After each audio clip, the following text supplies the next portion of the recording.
Oh boy. I've read a lot of wild stuff. I've read a lot of things that shocked me.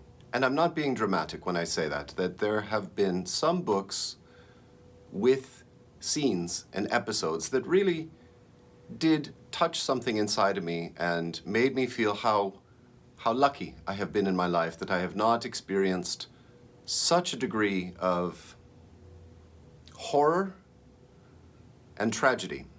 And this short book, 180 pages, this might be the one that has shocked me the most. Tadeusz Borowski. This Way for the Gas, ladies and gentlemen. It is not on any single one of my lists, but when you see a title like that and you pick it up and you read even just a few sentences about the author's short, tragic life. Tadeusz Borowski was born in the Ukraine in 1922. Having survived Auschwitz and Dachau, he died by his own hand in Warsaw in 1951. This book was translated by Barbara Vedder. I went to the used bookstore that I like to go to in New Westminster, and I was talking to the owner of the shop. He has a master's degree in English literature, which, you've got to talk to a guy to really see if he earned that master's degree. And this guy, man, he's read a lot. So I saw this book and I held it. I said, is this something? And he took a breath and he said, you better be careful with that one. Which was, surprising for me because I've read some of the gruesome stuff. Like I don't think anything can shock me anymore. But man, was I ever wrong. Like this book made me feel sick. While I was reading this book, I could not stop thinking about my wife and my son and how much I love them.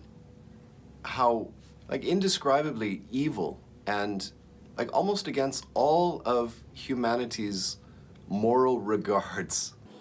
The situation in this, it's a collection of short stories, it's not a novel. I just kept shaking my head thinking, what if that had happened to us?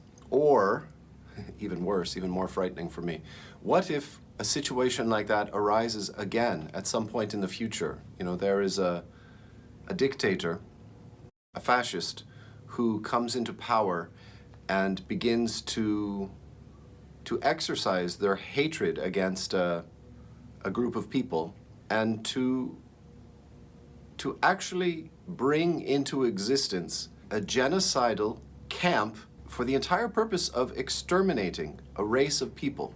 It doesn't sound like something that could happen in humanity, but it has. And what's worse is I can imagine it happening again. So I do have to say that this book really touched me quite a lot more painfully than I think any other book I've ever read. Tadeusz Borowski was not Jewish, but he was interned at the Auschwitz camps. How did that happen? Well, in the beginning, the camps were not created solely for the imprisonment of Jewish people in Europe. There were quite a wide range of people who were arrested, deported, and imprisoned, and killed, murdered. That originally, yes, there were the Jews, but there were also, let me get this right, homosexuals were also sent to Auschwitz. Gypsies, a lot of gypsies died in Auschwitz, quite a lot. People who were mentally retarded. I'm sorry, I know that's not the PC phrase these days, but recently the jargon has been switching so rapidly that I just can't keep up with whatever the modern phrase is, but I think we all understand mentally retarded. And criminals were also sent, and not, so homosexuals, gypsies, mentally retarded, criminals, and intellectuals, university professors, especially from Poland. So when Germany invaded Poland, the plan, for the Third Reich, which was to last for 1,000 years, the plan was that they would eliminate all of the Polish university professors, novelists, artists, the intellectual people who were, the guiding light of the Polish culture. The smart ones, simply. And if those people were all eliminated, the nation of Poland would become unintelligent. And that was Hitler's idea, that Polish people would become the worker drones of the Third Reich. And how do you make an entire nation of workers who don't question authority, they don't have the intelligence to create a political agenda to fight against this occupying invaders. They don't have the people who are smart enough to read books, to be able to argue with the systematic destruction of their culture. Get rid of all the smart people. And then, when you've got only simple-minded people left, well, then you've got an entire nation of farmers and factory workers and people who don't complain. If any one country on earth has my sympathy, it's Poland. If you're unaware, Poland has had the shit kicked out of it from the Germans and the Russians for the last 1,000 years. From the east and the west, Poland has just been decimated time and time again. And yet, the reason I'm smiling is because they still exist. They still have one of the largest countries in Europe with one of the highest populations. The Polish people have survived. Miraculously. One of the things that, even though I know it, it's always there in the back, hidden. And whenever it's brought to the forefront of my attention, it always makes me feel a little sick, is that in Auschwitz, one of the barracks was known as Canada. I think originally that it was a barracks for the prisoners, but later it became used as a sort of a storage facility for, we'll get to in a minute, but when all of the people were deported to Auschwitz, you know, the vast majority of people were sent immediately to the gas chambers.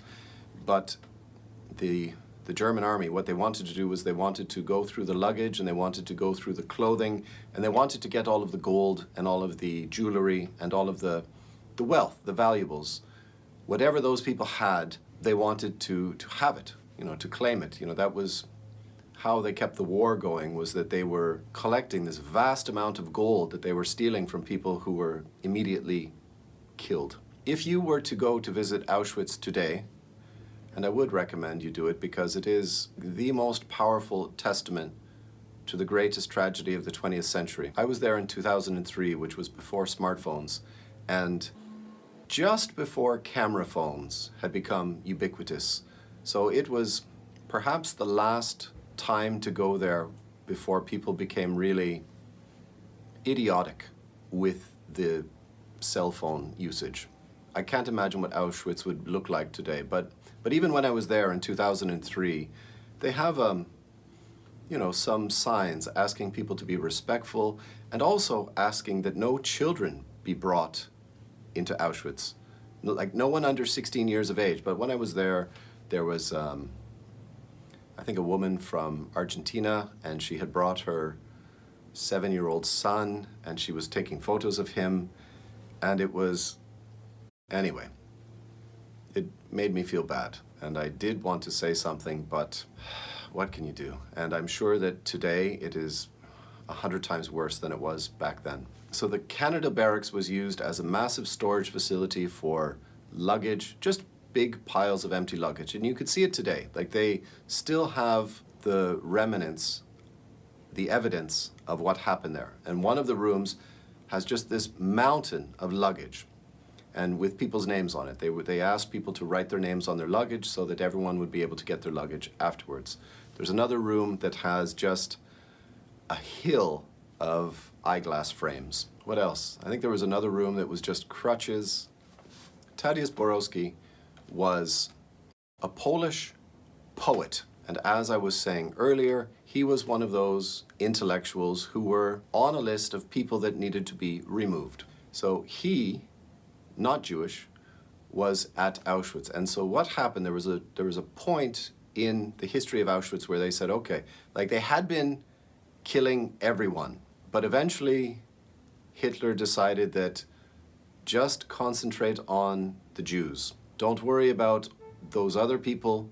Those people can be workers. And those people were killed too. Like the Polish people, the gypsies, like anybody who became too weak or infirm to work, they were immediately sent to the gas as well. That you could only live as a prisoner in Auschwitz for as long as you were able to work. That's why this is such a great book to read, is because it is a different perspective. So I've read Primo Levi, who was Jewish, and I've read Imre Kertész, who was Jewish. But he was a Polish poet. So his experience was quite different. It was slightly less horrific. I think you should read the book yourself and make up your own mind as to how awful it was. At least he had the chance to survive, which he did survive, and he was able to write this so that we have a memory of his legacy. So as a Polish prisoner, as a worker, one of the jobs was that, like one of the good jobs, if we can use that word, was that he would assist with the unloading of the cattle cars that were bringing in Jewish people from across Europe. The reason why this was a good job was because you had the opportunity to scavenge for food. People had a lot of gold, people had a lot of jewelry, and they also had food. Now, the prisoners were not allowed to have any of the wealth, but they were allowed to take the food. And at this point, Tadeusz Borowski, he's living in the Kanada barracks, which always hurts me very much. Their barracks has been alerted that a train is coming, bringing a new shipment of people, and they are asking people to go out there to volunteer to unload this car. And these prisoners know that it's a good job because they will have the opportunity to get some food, which keeps them alive, but they can also trade it for other goods, cigarettes and medicine and paper and pencils and such. In the meantime, the ramp has become increasingly alive with activity, increasingly noisy. The crews are being divided into those who will open and unload the arriving cattle cars and those who will be posted by the wooden steps. They receive instructions on how to proceed most efficiently. Motorcycles drive up, delivering SS officers, bemedaled, glittering with brass, beefy men with highly polished boots and shiny, brutal faces. Some have brought their briefcases, others hold thin, flexible whips. This gives them an air of military readiness and agility. They greet each other in the state-approved way, raising an arm, Roman fashion, then shake hands cordially, exchange warm smiles, discuss mail from home, their children, their families. Some stroll majestically on the ramp. The silver squares on their collars glitter, the gravel crunches under their boots, their bamboo whips snap impatiently. I'll skip ahead a little bit. The train has arrived. The bolts crack, the doors fall open. A wave of fresh air rushes inside the train. People, inhumanely crammed, buried under incredible heaps of luggage, suitcases, trunks, packages, crates, bundles of every description, everything that had been their past and was to start their future. Monstrously squeezed together, they have fainted from heat, suffocated, crushed one another. Now they push towards the open doors, breathing like fish cast out on the sand. Attention, out and take your luggage with you. Take out everything. Pile all of your stuff near the exits. Yes, your coats too. It is summer. March to the left. Understand? Sir, what's going to happen to us? They jump from the train onto the gravel, anxious, worn out. Where are you people from? Sosnowitz, Bedzin, sir. What's going to happen to us? They repeat the question stubbornly, gazing into our tired eyes. I don't know. I don't understand Polish. It is the camp law. People going to their death must be deceived to the very end. This is the only permissible form of charity. The heat is tremendous. The sun hangs directly over our heads. The white, hot sky quivers. The air vibrates. An occasional breeze feels like a sizzling blast from a furnace. Our lips are parched. The mouth fills with the salty taste of blood. The body is weak and heavy from lying in the sun. Water. A huge, multicolored wave of people loaded down with luggage pours from the train like a blind, mad river trying to find a new bed. But before they have a chance to recover, before they can draw a breath of fresh air and look at the sky, bundles are snatched from their hands, coats are ripped from their back, their purses and umbrellas taken away. But please, sir, it's for the sun, I cannot. Verboten, one of us barks through clenched teeth. There is an SS man standing behind your back, calm, efficient, watchful. Mein Herrschaften, this way, ladies and gentlemen. Try not to throw your things around, please. Show some goodwill. He says courteously, his restful hands playing on the slender whip. Of course, they answer as they pass. And now they walk alongside the train, somewhat more cheerfully. A woman reaches down quickly to pick up her handbag. The whip flies, the woman screams, stumbles, and falls under the feet of the surging crowd. Behind her, a child cries in a thin little voice, "Mamele!" A very small girl with tangled black curls. The heaps grow, suitcases, bundles, blankets, coats, handbags that open as they fall, spilling coins, gold, watches. Mountains of bread pile up at the exits, heaps of marmalade, jams, masses of meat, sausages, sugar spills on the gravel. Trucks loaded with people start up with a deafening roar and drive off amidst the wailing and screaming of the women separated from their children, and the stupefied silence of the men left behind. They are the ones who've been ordered to step to the right, the healthy and the young who will go to the camp.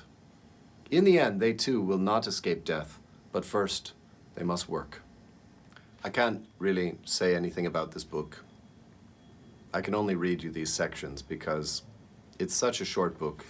If you don't have an understanding of what happened in World War II at the camp known as Auschwitz, you have to read this book. This book is not fiction. So at one point in the story called The People Who Walked On, the Polish prisoners who have a little bit of an easier time of their internment at Auschwitz, they're playing football, soccer. Borowski, in this story, "One day I was goalkeeper. As always on Sundays, a sizable crowd of hospital orderlies and convalescent patients had gathered to watch the game. Keeping goal, I had my back to the ramp. The ball went out and rolled all the way to the fence. I ran after it, and as I reached to pick it up, I happened to glance at the ramp. A train had just arrived. People were emerging from the cattle cars and walking in the direction of the little wood. All I could see from where I stood were bright splashes of color. The women, it seemed, were already wearing summer dresses. It was the first time that season. The men had taken off their coats and their white shirts stood out sharply against the green of the trees. The procession moved along slowly, growing in size as more and more people poured from the freight cars, and then it stopped. The people sat down on the grass and gazed in our direction. I returned with the ball and kicked it back inside the field. It traveled from one foot to another and, in a wide arc, returned to the goal. I kicked it towards the corner. Again, it rolled out onto the grass. Once more, I ran to retrieve it, but as I reached down, I stopped in amazement. The ramp was empty. Out of the whole colorful summer procession, not one person remained. The train was gone. Again, the FKL blocks were in unobstructed view. And again, the orderlies and patients stood along the barbed wire fence calling to the girls, and the girl answered them from across the ramp. Between two throw-ins in a soccer game, right behind my back, 3,000 people had been put to death. I'm going to make another video where I just read the entirety of one very short story. I think it is 3 or 4 pages. Because I don't know what to say about this book. I don't even know if I recommend you read it. It is important to keep the history of Auschwitz alive because it was such a traumatic event. But on the other hand, I often, it's going to sound a little bit strange in this circumstance, but I do often feel bad for German people today who have to live with this history. Like every time I make a video, like recently I talked about The Ogre by Michel Tournier. I hope no one in Germany feels that I'm accusing them. I'm just fascinated by history, and I've been to Germany many times, and I think it is one of the greatest countries on earth. The way that Germany has recovered from the Second World War and the way that they live their lives and they run their country, it is far superior to Canada. And I know I have a few viewers in Germany, and I hope it doesn't feel that I'm pointing my finger and I'm accusing you, because I'm not one of those. Since the 1980s, there's always been this cheap Hollywood way of a director making a name for themselves as they make a Holocaust film. Every time one of those films come out, I always have this sympathy for German people. Like, when are they going to be able to close the doors and get some distance from that? If you're a German person who was born in 2000, 2001, 2002, 2003, like what a burden to be put on you for something that you might not even understand. It doesn't, like, it feels like science fiction. It's not something that you participated in, but the legacy of this country that they will, it's inescapable. for the people who are watching these videos in Germany, please, I think these are important books, but I really hope nobody watches this video and thinks that I'm using, my tiny little platform, and the books that I think are important to read, to accuse Germany and to blame Germany and to point my finger and to say, you wicked people. It's not, I don't think that. I think that Germany has escaped from their past. However, we do still have to read these books. I don't know, it's hard for me because somehow I feel in there's some hypocrisy that it was a tragedy, but can we stop putting this unbearable burden on the people of Germany? Can we please put it into the past? And Germany takes all of the weight of this historical crime. Like, what about some of the other Nazi countries? What about Italy? These countries have largely escaped the historical accusations and the historical blame and the historical condemnation. It wasn't just Germany. It originated in Germany, or perhaps it originated in Austria. Well, I guess I should just stop the video there. It's just one of those unanswerable questions I have in my mind. Like, why do I need to keep reading these books? Well, I think they're historically important. How do I feel about Germany? I wish I lived there. Like, recently on my channel, someone was writing comments to me saying, why don't you move to Germany? You would have a wonderful life there. And I know I would. Any single city, like Heidelberg, gorgeous. Nuremberg, always loved Nuremberg. And I was there in January, for Christ's sake. Where else was I? Never went to Berlin. What was that other place? Except it was so goddamn expensive. The place where they have a big Christmas market. I think it was Cologne, or Köln, as it's called. So in Cologne, I'll tell you a little story because I do have I only have fond, I should say that. I mainly have fond memories of Germany. So in Cologne, they have this very special alcohol called Killepitsch, and it's only made in this one city. So when you go to visit this city, I think it's Cologne, I'll check it for you, they have this woman who sits in a window and she slides open her little door and you tell her how many Killepitsch you would like to have, and I think we were 7. I was with a bunch of Americans, and so she lined up 7, and it's this bright red. It looks like cough syrup. And we drank them. It's something like a sweeter and more herbal variation of Jägermeister. Something along those lines, I do believe. So we had this Killepitsch, and we really liked it. Like, we could feel like, oh man, this alcohol is going to work on the blood immediately.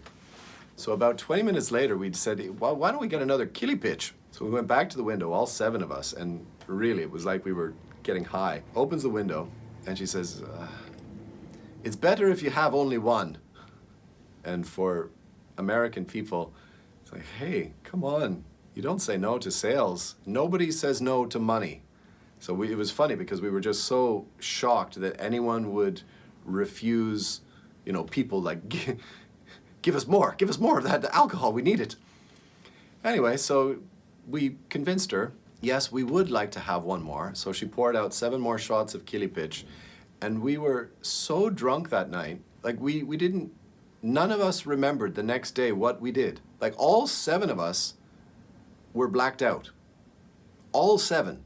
And this was I think it was in 2014. So we all had to check our telephones, the photos that we took together, like in a circle, at a table. We all had to look at our phone photographs and try to piece together the story. Like, at one point, some of us had fallen down on the metro, and we'd taken photos, and none of us remember that. Like, oh, Grant, do you remember when you were on the floor laughing?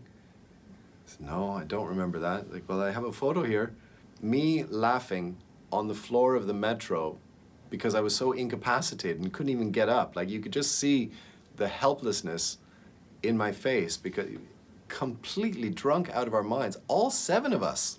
And I won't tell you what some of the other photos look like. It seemed we had a hell of a night. It's a shame that none of us can remember anything about it, but some of us do have those photos. And God, let's hope that they never get out into the wider public. Okay, thank you for watching. That video feels kind of a mess. I hope it made sense. Please get this book, but it might be the most terrifying book that you will ever read. Not exaggerating. This is a book that will scare the shit out of you. So maybe you want to read it. I find these books so that more people will read them.